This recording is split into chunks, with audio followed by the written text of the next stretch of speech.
नमस्कार दोस्तों, एक बार फिर से आप सभी लोगों का बहुत बहुत स्वागत है। और आज के इस वीडियो के अंदर अपनी बीजी काउंटिंग सॉफ्टवेयर के अंदर जो हमारे नया जीएसटी टैक्स रेट स्लैब के अंदर जो चेंजिंग हुआ है, जो प्रोडक्ट के अंदर जो जीएसटी टैक्स रेट चेंज हो चुके हैं 22 तारीख से, उनको हमें बीजी काउंटिंग सॉफ्टवेयर के अंदर अपडेट किस तरीके से करना है। क्योंकि हम सबको पता है भी जो जीएसटी का जो नया स्ट्रक्चर यानी कि जो नया रिफॉर्म है उसके अंदर जीएसटी 12% और जीएसटी 28% वाला जो स्लैब है उनको हटा दिया है। अगर उन स्लैब को हटा दिया तो उन प्रोडक्ट के ऊपर जो लगने वाला जीएसटी टैक्स था उनको भी किसी न किसी दूसरे टैक्स रेट के अंदर मर्ज कर दिए है। यानी कि आपके पास मान लीजिए बिजनेस के अंदर कोई एक ऐसा प्रोडक्ट है जिसके ऊपर 21 नवंबर 2025 तक तो टैक्स रेट लगने वाला है 12% का। अब वो प्रोडक्ट हो सकता है आपका 22 तारीख से जीएसटी 5% में मर्ज हो गया हो सकता है वो जीएसटी टैक्स फ्री के अंदर भी मर्ज हो गया हो। तो इसी तरीके से 28% वाला हमारा स्लैब बंद हो गया, तो 28% वाले जो प्रोडक्ट थे उनके ऊपर जो टैक्स लगता था 28% का, उनके ऊपर 18% का लगने लग गया।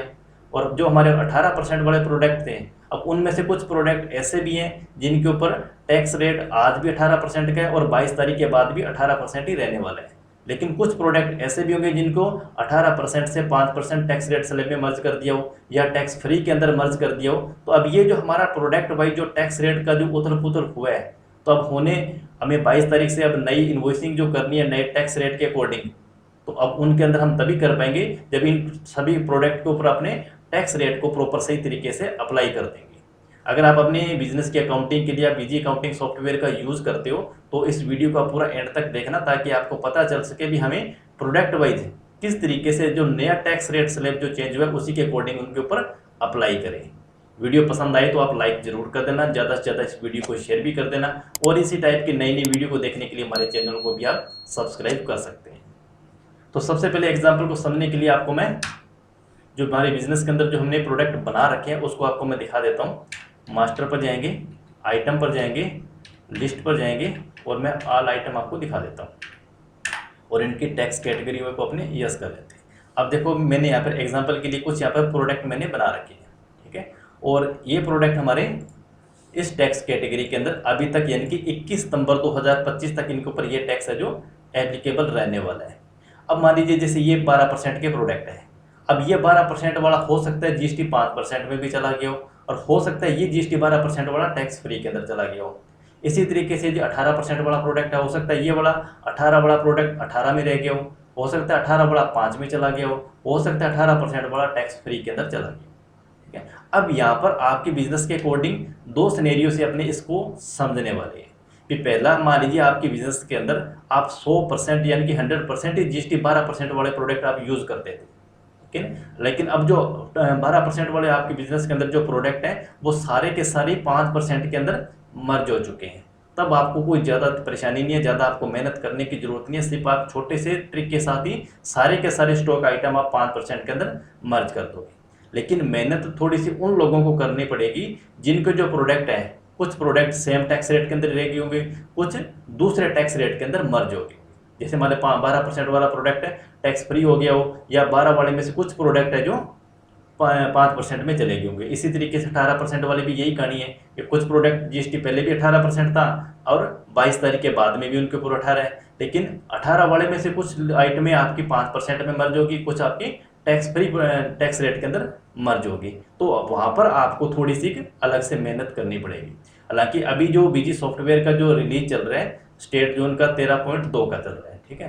तो अभी तक नया जो हमारा टैक्स रेट अप्लाई चेंज करने का उसी के ऊपर अपने डिस्कस करेंगे। हो सकता है आने वाला जो नया रिलीज आ जाए बीजी सॉफ्टवेयर के अंदर उसके अंदर हो सकता है थोड़ी सी और ज़्यादा आपको सुविधा दे दी जाए। तो जैसे ही कोई नया रिलीज आएगा उसके ऊपर भी अपनी वीडियो बनाएंगे। अगर नहीं आता है तो आपको किस तरीके से नया टैक्स रेट है जो चेंजिंग करना है। अगर आपके बिजनेस के अंदर बहुत सारे प्रोडक्ट हैं तब आपको आज से ये काम है जो शुरू कर देना है। तो सबसे पहले अपने बात करते हैं फर्स्ट सिनेरियो की भी, अगर आपके बिजनेस के अंदर 100% ही आपका एक ही टैक्स रेट का काम था और वो सारे के सारे प्रोडक्ट किसी दूसरे टैक्स रेट के अंदर मर्ज हो गए। फॉर एग्जांपल आइटम पे चलते हैं, मैंने मॉडिफाई कर लिया और ये मेरे पास में एक स्टॉक आइटम है और इस स्टॉक आइटम के ऊपर मैंने टैक्स रेट यहाँ पर अभी तक जो लगा रखा है वो जीएसटी 18% वाला है। अब मान लीजिए ये जो 18% वाला प्रोडक्ट है सारे 18% के ही हैं, लेकिन सारे के सारे जो मेरे टैक्स रेट है वो अब मेरे 5% में जाएंगे 22 तारीख से, ठीक है। तब आपको क्या करना है, आपको टैक्स कैटेगरी में आ जाना है, ठीक है। मॉडिफाई पे आ जाना है और जीएसटी 18% वाला। ठीक है, मैं आपको एग्जांपल बता सकता हूँ, हो सकता है आपके पास में 12% वाला हो और 12 वाले 5 में आ गए, तो भी आपको सेम ही प्रोसेस करना। ठीक है, 18% वाले को मैंने मॉडिफाई कर दिया, यहाँ मेरे को कोई चेंजिंग नहीं करनी और मैं यहाँ पर करने वाला हूँ 22 एप्लीकेबल आ रहा है ना इफेक्टिव डेट यहाँ पर, तो 22 सितंबर 2025 से इसके ऊपर टैक्स रेट लग जाएगा 5% का। लेकिन ये आपको तभी करना है जब आपके बिजनेस में 100% एक ही टैक्स रेट से काम हो रहा हो और वो सारे के सारे 5% में कन्वर्ट हो गए, तब आपको ये मेथड यूज करना है।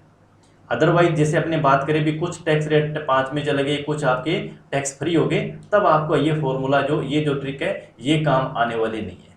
तब आपको क्या करना है, अब आपको मैं बता देता हूँ। अपने मास्टर इस पे चलते हैं स्टॉक आइटम पर, और मैंने मॉडिफाई किया और इसी स्टॉक आइटम को मैंने वापस सेलेक्ट कर दिया। ठीक है, अब यहाँ आपको क्या करना है, जैसे अभी तो 18% का है, लेकिन ये जो प्रोडक्ट है ये 18 वाला मेरा 5% में मर्ज हो गया, तो अब आपको यहीं से 5% नहीं कर देना है। या आप ये गलती बिल्कुल भी मत करना। ऐसा नहीं है कि आप इसको 22 जैसे 22 तारीख आए और 22 तारीख के अंदर आप यहाँ पे इसकी जीएसटी 5% कर दो। अगर आपने ऐसा कर दिया तो आपने जितनी भी अप्रैल से लेके और अगस्त तक आपने रिटर्नें जो फाइल कर दी है वो सारी की सारी आपकी मिसमैच हो जाएगी। ठीक है ना, तो उस कंडीशन के अंदर आपको यहाँ 5% नहीं करना, यहाँ आपको नया टैक्स कैटेगरी बनाना पड़ेगा बीजी सॉफ्टवेयर में। आपको करना क्या है, शॉर्टकट यहीं से बनाने के लिए आप F3 बटन अपनी यूज करेंगे। ठीक है, तो जैसे मैंने F3 बटन यूज किया, ये टैक्स कैटेगरी में यहाँ से बनाने के लिए आ गया। तो अब मेरे को यहाँ क्या करना पड़ेगा, एक वर्डिंग यहाँ पर देनी पड़ेगी भी। जैसे मैंने यहाँ पर लिख दिया भी जीएसटी, अभी तक तो लगता है इसके ऊपर 18%। ठीक है, और जैसे मैंने लिख दिया भी 18% तो ओल्ड, और न्यू लगेगा इसके ऊपर जीएसटी 5% का। ठीक है, तो मैंने यहाँ पर एक टैक्स कैटेगरी बना दी, ये मेरा गुड्स से रहने वाला है और अभी तक तो रहेगा ये 18% का। और अब इसके ऊपर यहाँ इफेक्टिव डेट मेरे को देनी है 22 सितंबर 2025। अब नया टैक्स रेट मेरा क्या है, 5% का, तो मैं IGST में 5 डालूंगा तो CGST और SGST का जो टैक्स है वो 2.5% ऑटोमेटिक आ जाएगा। और इसको यहाँ से मैं कर देता हूँ सेव, और इसको भी यहाँ से कर देता हूँ मैं सेव, F2 से यहाँ से शॉर्टकट में सेव इसको कर देता हूँ। ठीक है, अब ये कैटेगरी मैंने करी भी, ये मेरे पहले 18% में रहेगी 21 तारीख तक तो, और 22 तारीख से 5% हो गया। और उसके बाद मान लीजिए ये भी मेरे पास में एक प्रोडक्ट है और इसके ऊपर भी जीएसटी 18% का है, लेकिन अब ये जो प्रोडक्ट है ये मान लीजिए मेरा टैक्स फ्री हो चुका है। ठीक है, मैं आपको एग्जांपल के लिए बता रहा हूँ, बाकी आप सभी प्रोडक्ट के ऊपर आपको इसी तरीके से अप्लाई करना होगा। तो मेरे को अब यहाँ पर भी एक नई कैटेगरी टैक्स की जो बनानी पड़ेगी। मैंने F3 बटन यहाँ पर यूज़ किया। ठीक है, और मैं सेम उसी तरीके से टैक्स कैटेगरी नए बना लूँगा। तो मैं यहाँ क्या लिखने वाला हूँ, ये मैं इसीलिए लिख रहा हूँ ताकि मेरे को पता चले भी ये वाला जो प्रोडक्ट मेरा पहले तो था 18% में, लेकिन बाद में ये टैक्स फ्री हो गया। मैंने लिख दिया ओल्ड, और न्यू यहाँ पर लिखने वाला मैंने यहाँ पर लिख दिया टैक्स फ्री। ठीक है, और गुड्स मैंने सेलेक्ट कर दिया, 18% कर दिया, और उसके बाद में इसकी जो इफेक्टिव डेट मैंने दे दी 22 सितंबर 2025। ठीक है, और नया जो टैक्स रेट है वो बिल्कुल टैक्स फ्री है, यानी कि मैंने इसके ऊपर कोई टैक्स नहीं लगना। मैंने यहाँ पर सभी में 0 कर दिया और मैंने इसको सेव कर दिया। ठीक है, और मैं इसको भी सेव यहाँ से कर देती हूँ। तो इस तरीके से मैंने 2 स्टॉक आइटम के ऊपर ये जो अप्लाई किए है। तो सेम इसी तरीके से आप अपनी जितनी भी स्टॉक आइटम है सब के ऊपर आपको अप्लाई करना होगा। अब अपने इसकी एक एंट्री करके देखते हैं भी इसके ऊपर जो हमने जो चेंजिंग करी है उसके ऊपर क्या इफेक्ट आएगा। इसके ऊपर ट्रांजेक्शन पर जाएंगे, सेल वाउचर की एंट्री अपने करके देख रहे हैं। तो सबसे पहले एंट्री मैं करके देख रहा हूँ 21 सितंबर। ठीक है, इनवॉइस का नंबर अपने डाल देते हैं। ठीक है, और मैंने यहाँ पर एक बार इसको आप आइटम वाइज ले सकते हो, मल्टी रेट लग सकते हो, उसमें कोई फर्क नहीं पड़ेगा। ठीक है, पार्टी नेम के अंदर मैंने यहाँ पर केस लेजर को सिलेक्ट कर लिया, और आइटम के अंदर अपने जो हमारी फर्स्ट आइटम थी एक्टिवा, इसको मैंने यहाँ से सिलेक्ट कर लिया। आपको मैं यहीं से एक बार मॉडिफाई करके दिखा देता हूँ। Alt+M मैंने बटन यूज़ किया, तो आप यहाँ देखोगे मैंने इसका जो नया टैक्स कैटेगरी बनाया था वो ये है। BGST 18% तो ओल्ड है और न्यू इसके ऊपर 5% के। क्वांटिटी मैंने 1 डाल दी, और इसके अमाउंट में डालता हूँ 100 रुपये का।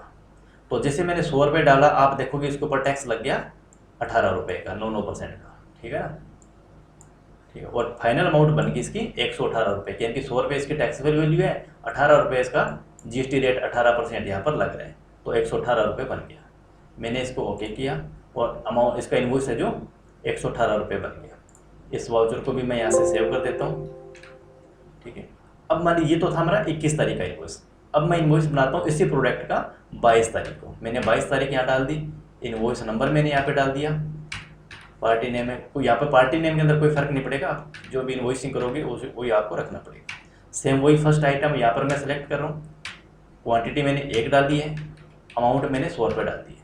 तो देखो अब जैसे मैंने यहाँ पर 100 रुपये डाले, सेम वही आइटम है जो अपनों ने 21 तारीख के अंदर जिसकी इन्वॉइसिंग करी थी, ठीक है, और 21 तारीख के अंदर इन्वॉइस करी तो यहाँ पर लग रहा था 18% का, लेकिन अब मैं इन्वॉइसिंग कर रहा हूँ 22 तारीख के अंदर, तो जीएसटी टैक्स लग गया 5% का, यानी कि 2.5 रुपये तो बन गया मेरा CGST का टैक्स और 2.5 रुपये SG टैक्स, टोटल अमाउंट बन गई मेरी 105 रुपये की। आप तारीख देखोगे, आपको मैं सारी चीज़ क्लियर कर देता हूँ। 22 तारीख है, ठीक है, और वही स्टॉक आइटम है मेरे पास। इस स्टॉक आइटम को भी आपको मैं यहीं से चेंज करके आपको मैं दिखा देता हूँ मॉडिफाई करके, ताकि आपको पता चले। Alt M बटन मैं यहाँ से प्रेस करूँगा तो यहीं से इसको मॉडिफाई करके चेक कर सकते, ये आप देखोगे, ठीक है ना। यहाँ पर वो सेम वही प्रोडक्ट है, ठीक है, और जैसे मैंने यहाँ पर 22 तारीख चेंज करी 105 रुपये बन गया। इसको भी अपने सेव करते हैं। अब इसी तरीके से अपने एक इन्वॉइस लेते हैं 21 तारीख के अंदर वापस, जिसके ऊपर अपन ने टैक्स फ्री अप्लाई किया था, ठीक है, और पार्टी नेम अपने किसी का भी ले लेते हैं, केस कर लेते हैं अपने। और सेकंड आइटम थी अपने पास में बजाज की, इसको भी आपको मैं मॉडिफाई करके दिखा देता हूँ। अब यहाँ देखोगे हमारा 21 तारीख तक तो लगना चाहिए 18%, लेकिन उसके बाद में इसका टैक्स रेट फ्री अपनों ने किया था, ठीक है। अब मैं क्वांटिटी डालता हूँ 1 और अमाउंट डालता हूँ 100 रुपये का। तो जैसे मैंने 100 रुपये डाला, आप देखो इसके ऊपर भी टैक्स रेट GST 18% का अप्लाई हो गया और 18 रुपये इसका टैक्स बन गया। टोटल अमाउंट 118 रुपये बन गई इस प्रोडक्ट की। मैंने इसको सेव किया और मैंने इसको भी सेव कर दिया। अब अपने इसी प्रोडक्ट की GST इन्वॉइसिंग करते हैं 22 तारीख के अंदर। और सेकेंड आइटम थी, क्वांटिटी मैंने 1 डाल दी, ठीक है, और अमाउंट मैंने डाल दी 100 रुपये। जैसे मैंने यहाँ पर 100 रुपये की डेट डाली, अमाउंट डाला, और यहाँ आप देखोगे टैक्स रेट 0, यानी कि टैक्स टाइप क्या होने वाला है, एग्जैम्प्ट, यानी कि 100 रुपये हमारी जो बेसिक वैल्यू है वो भी फाइनल अमाउंट हमारी 100 की 100 ही है, यानी कि ये टैक्स हमारा 22 तारीख से इसके ऊपर भी अप्लाई हो चुका है। तो इस तरीके से आप अपने को प्रोडक्ट वाइज आपको एक एक टैक्स कैटेगरी के अकॉर्डिंग आपको ये सारा केयरफुली बनाना पड़ेगा। अगर उसके बाद बीजी काउंटिंग सॉफ्टवेयर के अंदर जो कोई नया रिलीज आएगा उसके अंदर कोई और ज़्यादा सुविधा अगर आपको मिलती है तो उसके ऊपर ही हम डेफिनेटली उसके ऊपर वीडियो बनाएंगे। अगर आप वो वीडियो देखना चाहते हो तो इस चैनल को आपको सब्सक्राइब करके रखना पड़ेगा, ताकि उसका नोटिफिकेशन सबसे पहले आप लोगों के पास में पहुँच जाए। और आज की वीडियो से आपको कुछ नया सीखने को मिला है तो प्लीज़ वीडियो को लाइक ज़रूर करना, वीडियो को ज़्यादा से ज़्यादा शेयर भी ज़रूर कर देना।